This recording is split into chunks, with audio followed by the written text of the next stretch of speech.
అందరికీ కూడా శుభాశీస్సులండి. అలాగే సౌత్ ఇండియా సర్వాధికారి యూట్యూబ్ ఛానల్ని సబ్స్క్రైబ్ చేసుకోండి. అందరికీ కూడా షేర్ చేయండి. ప్రతి రాశి గురించి కూడా తెలుసుకోవచ్చు. అనేక భక్తి మార్గమైనటువంటి విషయాలన్నీ కూడా తెలుసుకోవచ్చు. అలాగే మనం ఈ నూతన సంవత్సరం శ్రీ శాలివాహన శకం విశ్వవశనామ సంవత్సరం, ఈ యొక్క నూతన సంవత్సరం ఈ యొక్క ఉగాది నుంచి ఈ యొక్క కన్యా రాశి వారికి ఎలా ఉండబోతుంది, ఆదాయ వ్యయాలు. ఇక్కడ మనము ఆదాయం చూసుకుంటే 14, అలాగే వ్యయం చూసుకుంటే 2. అంటే ఆదాయం 14లో 2 ఖర్చును తీసేస్తే 12 ఆదాయం ఉంది. అంటే అధికమైనటువంటి ఆదాయమే. ఈ మాత్రం చాలు విశేషంగా అభివృద్ధి చెందడానికి. దైవానుగ్రహం అనేది ఉంది అని చెప్పడానికి కూడా ఇది ప్రత్యక్షం. అలాగే ఈ యొక్క కన్యా రాశి వారికి రాజ్యపూజ్యము, అవమానము, ఇక్కడ గౌరవార్థం 6, అవమానం 6, 2 కూడా సమానంగా ఉన్నాయి ఈ రాశి వారికి. ఇక్కడ చక్కగా ఆర్థిక పరంగా అభివృద్ధి చెందడానికి ఈ సంవత్సరం ఈ రాశి వారికి అనువైనటువంటి సంవత్సరం అనే చెప్పాలి. అన్ని రంగాలలో కూడా ఈ రాశి వారు స్థిరపడతారు. అలాగే ఎంతో కాలంగా ఉన్నటువంటి కోర్టు సమస్యలు కానీ, భూ వివాదాలు కానీ, ఇవన్నీ కూడా ఈ సంవత్సరం తీరిపోతాయి. అలాగే శత్రువులపైన విజయం సాధిస్తారు. శత్రు వినాశనము. ఎన్నో ఏళ్ల నుంచి వీళ్ళని పట్టి పీడిస్తున్నటువంటి ఆర్థిక సమస్యలన్నీ కూడా, రుణ బాధలన్నీ కూడా, అంటే అప్పుల బాధలన్నీ కూడా ఈ సంవత్సరం తీరబోతున్నాయి. కన్యా రాశి వారికి అన్ని విధాల అన్ని రంగాల వారికి కూడా యోగ కాలమనే చెప్పాలి. మట్టి పట్టుకున్న బంగారమే అన్నట్టుగా ఈ సంవత్సరం ఈ రాశి వారికి ఏ పని ప్రారంభం చేసినా, ఏ వ్యాపారం చేసినా, ఏది చేసినా కూడా కలిసి వచ్చే అవకాశమే ఎక్కువగా ఉంది. ఈ రాశి వారు నూతన గృహాన్ని కొంటారు.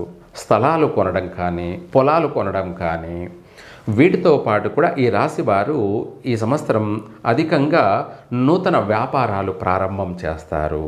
అలాగే వ్యాపారాలలో మంచి లాభదాయకంగా అభివృద్ధి చెందడం, స్థిరపడతారు. అంతేకాకుండా వివాహ ప్రయత్నాలు చేస్తున్నటువంటి వాళ్ళు, ఎప్పటి నుంచో కానటువంటి వాళ్ళందరికీ కూడా ఈ సంవత్సరం వివాహం జరిగి తీరుతుంది. అలాగే సంతాన విషయంలో ఎదురు చూస్తున్నటువంటి వాళ్ళకి అందరికీ కూడా ఈ సంవత్సరం ఎక్కువ శాతంగా పుత్ర సంతాన ప్రాప్తి కలిగే అవకాశము ఉంది. అలాగే స్వల్పంగా పుత్రికా సంతాన ప్రాప్తి కూడా కలిగే అవకాశం ఉంది.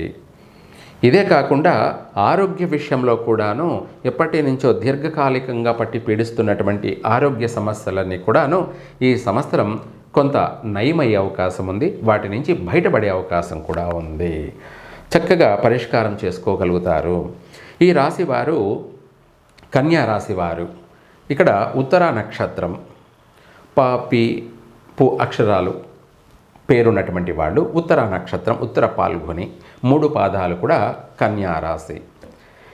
ఇవే కాకుండా హస్త నక్షత్రం, పు, అలాగే ష అక్షరం, అలాగే హస్త నక్షత్రం 4 అంటే అన, ఢ అక్షరాల మీద పేరున్నటువంటి వాళ్ళు, 4 పాదాలలో జన్మించినటువంటి వాళ్ళు హస్త నక్షత్ర జాతకులు కాబట్టి ఈ యొక్క నక్షత్రంలో జన్మించిన వాళ్ళు కూడా కన్యా రాశి.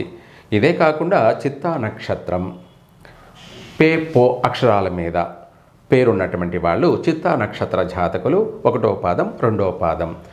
అలాగే ఈ యొక్క నక్షత్రాలని కూడాను కన్యా రాశి కాబట్టి ఈ రాశి వారికి ఈ సంవత్సరం చాలా యోగ కాలమనే చెప్పాలి. కుటుంబం అంతా కూడా సంతోషకరమైనటువంటి వార్తలు, అలాగే శుభకార్యాలతో 3 పువ్వులు 6 కాయల్లా ఈ కన్యా రాశి వారు చక్కగా అన్ని రంగాలలో రాణిస్తారు. అన్నింట వీరిదే పై చెయ్యి. అలాగే అనుకున్న కార్యాలన్నీ కూడా సకాలంలో పూర్తి చేస్తారు. ప్రతి పనిలోనూ వీళ్ళకి కలిసి వచ్చే అంశాలే ఎక్కువగా ఉన్నాయి. అంతేకాకుండా మొక్కబోయే దేవుడిని, అంటే మనం మొక్కబోయే దేవుడిని ఎదురయ్యాడన్నట్టుగా దేవుడే వీరికి ఈ సంవత్సరం అన్ని రంగాలలో కూడా ముందుండి నడిపిస్తాడు.